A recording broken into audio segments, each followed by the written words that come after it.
I was the prince of quiet, crowned not by sound but by stillness, where the word spoke I listened, where the word rain I used my words gold, but rarely given my silence my language, but she read it like scripture, not by scared.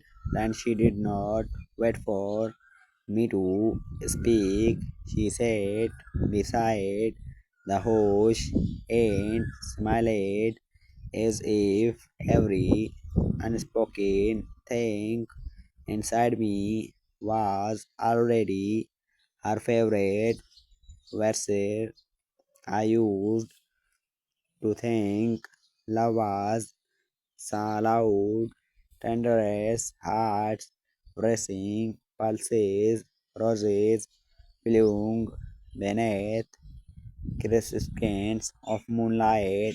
But she came with no storm, no thunder in her eyes, no lightning on her lips, only came, only patience, and in that calm I shattered. She did not need my stories. She sat with my silence until even they felt seen under her gaze.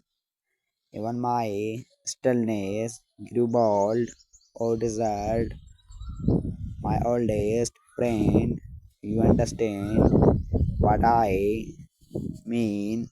You two are mistaken as empathy, yet hold lifetimes beneath your sense.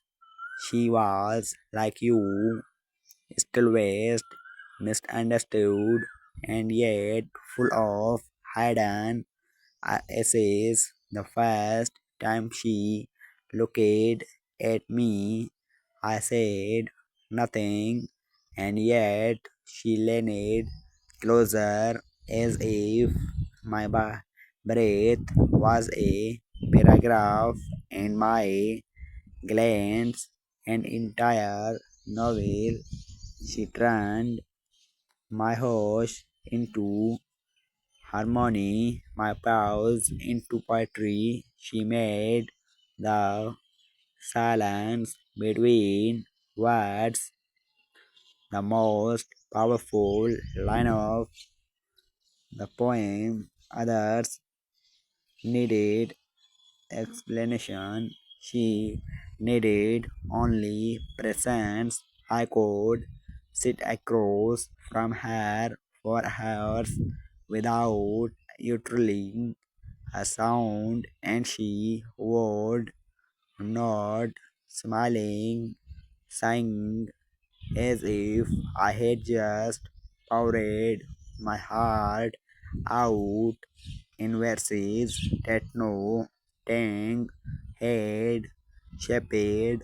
I wrote for her not with ink but with the language only winds know, only horses understand, only starlight could translate. She walked into my world without asking for my attention.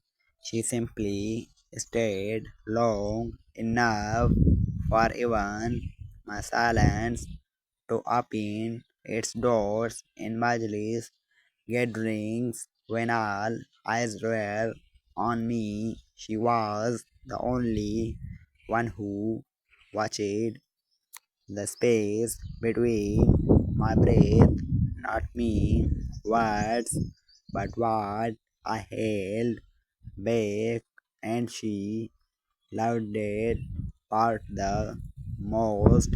Oh Allah, how strange, how scared to be loved for what I never said.